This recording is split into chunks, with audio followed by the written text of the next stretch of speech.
All right, what up out there, everyone? It's your favorite travel wolf. We out here on the back of the bop bus, tuk-tuk, whatever they call it. Anyway, we riding around, tire. We over here by Terminal 21. This is day number 7, day number sese. I've been in Colombia so long, I get to Thailand now and start speaking Spanish. Anyway, the topic of this video is, who are the real passport brothers? Who are the real passport brothers? And this is brought to you by a video. I'm going to put a link in the bottom of the description to a channel called Sci-Hacks. And he got way off topic. The psychologist named Dr. Orion Tannenbaum, I think his name is. He has a really cool name though. But anyway, he got way off topic, and I just wanted to answer this video that he did about the passport bros, as I call them, peanut butter and jelly, because there's a lot going on here. There's a lot of messiness going on here, and we need to clear this up, okay? And so anyway, I was watching the video and I noticed he said, like, you know, he started off with his subjective belief about who the peanut butter and jelly brothers are. Just throwing straight shade, knocking everybody down all the way to the bottom. Man, look at that. That looks so beautiful. I could just ride around all day. I don't even want to bore you guys with this. I don't even want to bore you guys with this drama. I paid good money to ride around the tuk-tuk all day. Look at this. Isn't this beautiful? Maybe a nice Thai girl will hop on him. Should be a nice Thai girl, and I can talk to her. So anyway, you know, yeah. So he started talking about all the things that he perceives to be going on, right? Subjectively, about these individuals and how low they are and how awful they are, and all these different things were transcribing in his mind. And I actually was very disappointed, because what I like about him is I like his objectivity. That's what I like about him. I like his objectivity. But today, he really sold it. He sold his objectivity for a couple of dollars. And so the bottom line is, I don't think anybody understands. Now, I'm not sure where the term passport bro came from, or high value men, or all these other derogatory terminologies that have somehow been applied to African American men.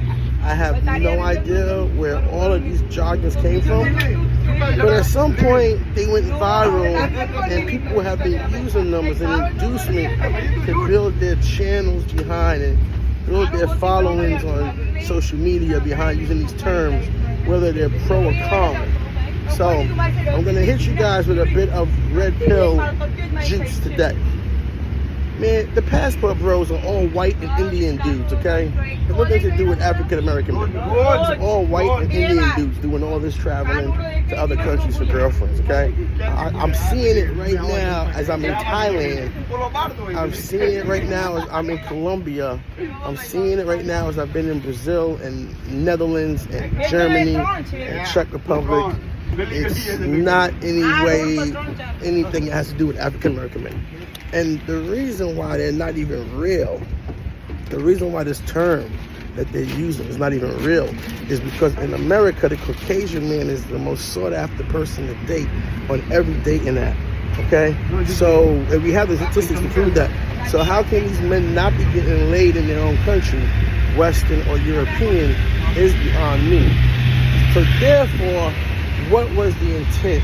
What was the purpose behind starting this whole I don't know, this stereotype about if you travel, if you leave your country because you're bored and you have nothing else better to do with your time and your money, you're in pursuit of something that you can't obtain in your own country. And that's not necessarily true. It's not that you can't obtain it in your own country. It's that you can, if it existed. It doesn't exist in your country anymore. That's what's going on. And so I say all that to mean this. People have a big misunderstanding about who they're attacking. And so the way he just downed all these people, all these white men as a white man, I was kind of like, oh wow, does he know who he's really downing? Because like, sometimes I be the only African American man in the whole city. You know what I'm saying? Just Trust me when I tell you, I haven't seen a black person all day. So anyway, the moral of the story is don't ever lose your objectivity. Stay objective, no matter what the price is. Don't behave subjectively about any topic. And also, another contradiction I found out about him is that he speaks about dating in a form of game theory, right? So isn't the purpose of a game, if you play a game, isn't the purpose of the game to win? No matter what, at any cost, right? So you would think that if you're playing a game, what you would do is understand the rules, understand what you're participating in, understand how to score points, and identify if the other person is cheating, right? So obviously this dating game, at least in the Western world, I can speak to it, they're cheating. So why would we play a game when they're cheating? Okay, that makes no sense. Why would I play a game that I'm destined to lose? So in game phenomenon, there's also a strategy where you don't participate, where you don't play in the game. I didn't get a chance to look it up, but it does exist. You can Google it. By not playing the game, you also can win, especially if it's a two-person game. And this is a two-person game. It takes women requiring a certain commitment, dedication, interest, which they have to reciprocate, and they don't, because it doesn't exist. And then it takes you as a man figuring out what you have to do in order to create that interest, reciprocal interest from them for what they desire, right? But if you don't provide that, if you walk away and you say, hey, I'm not going to provide that, then they're stuck playing the game by themselves. And the game really needs suckers. It's really a sucker game. It's really a sucker game. Because if you're going to play a game that's already rigged, like in National Lampoon's, I like to use this movie, National Lampoon's Las Vegas Vacation. Just skip to the end where Clark was to that weird casino, and all the games are crazy, right? So if you think about the dating game, it's basically coming down to guess the number between 1 and 10. Guess the number between 1 and 10. What number am I thinking in my head? No matter what number I pick, I'm always going to say you're wrong. I'm always going to say you're wrong. You're never going to be right. And even if you are right, even if just by some chance you do guess the correct number, and I use my integrity to agree with you and say you won this time, how often do you think that's going to happen statistically? That's the dating game in the Western world right now, okay? So, but it's not confined to African American men. These men are Indian, Caucasian, they're all over the world, man. They already checked out years ago, a lifetime ago, decades ago. They have businesses, they have real estate in these countries, they have condos. And you think you're going to shame a few weak-minded people to come back and play your really shitty game? It's not going to work. So I'm just here because I'm really tired of hearing about it, you know. And I just was like, hey, this guy's so contradicting himself. And so I'll leave you guys with this, because as you can see from the thumbnail, those are the real passport bros. I don't even know why people try to put my black face, my African American face, as a poster boy for some shit that's going on, that's been going on for decades in other countries with men that look like that. That's the passport bro. See that guy sitting right there? That's the passport bro. He probably got like 3 Asian girlfriends right now. That's the passport bro.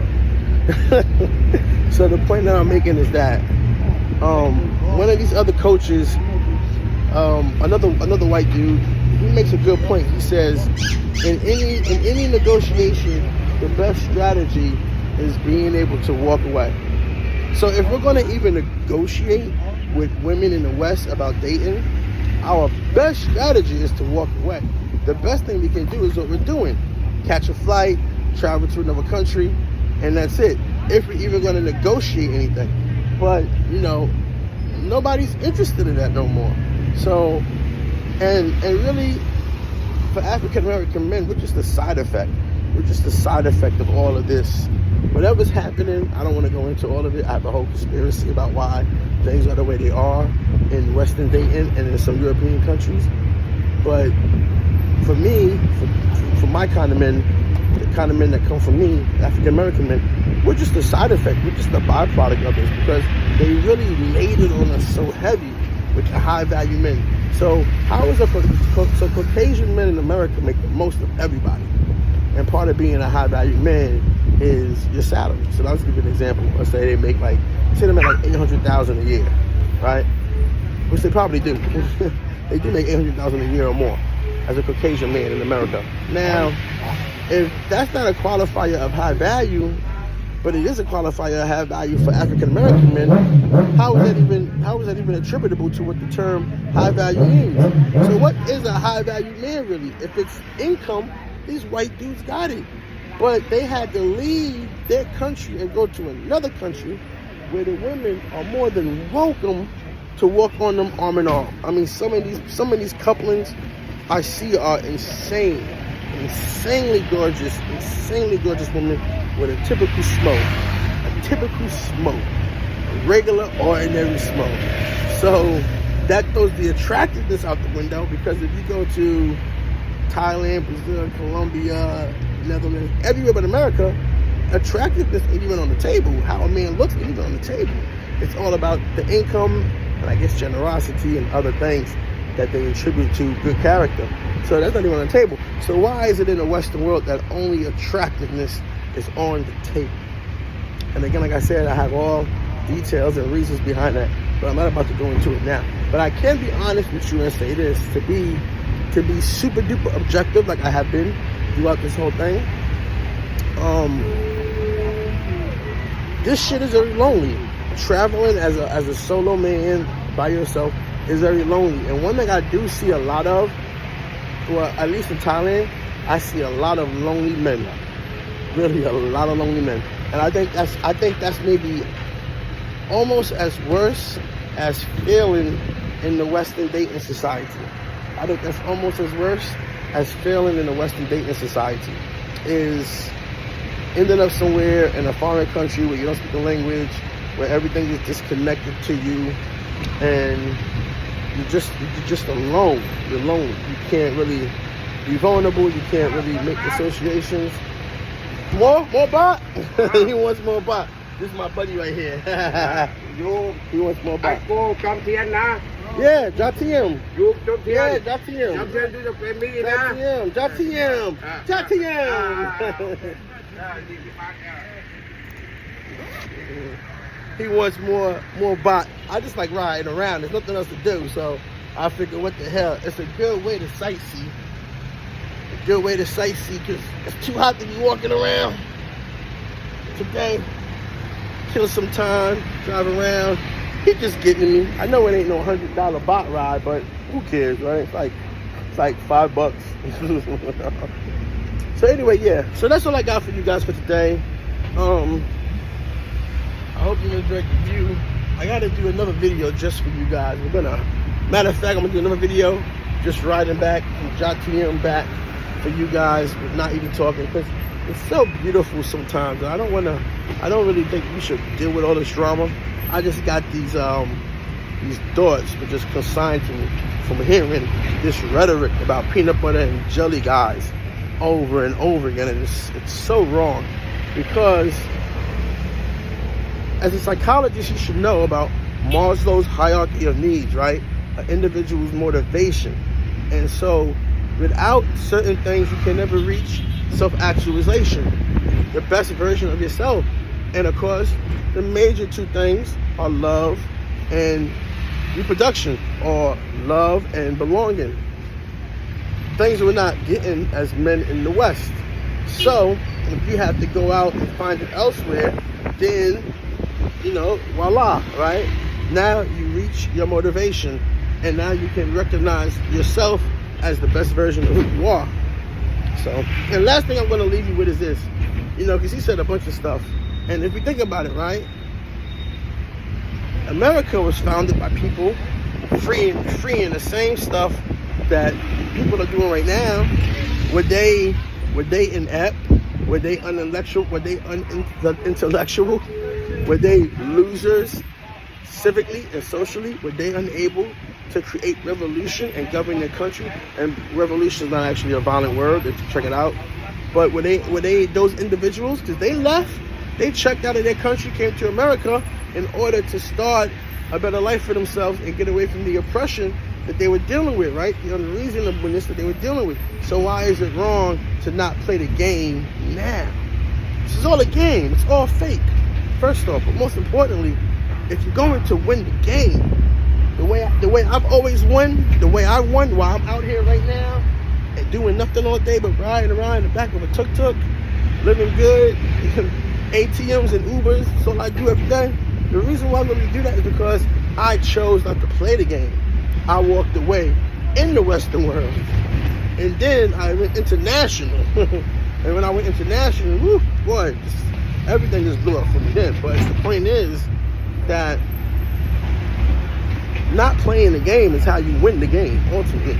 Because what you're striving for doesn't exist. And I promise you, even if you meet everything, that would call you a high-value man, even if you meet everything, all they're going to do is move the goalposts. Because the whole point is never to let you know that you can win the game. That's the whole point.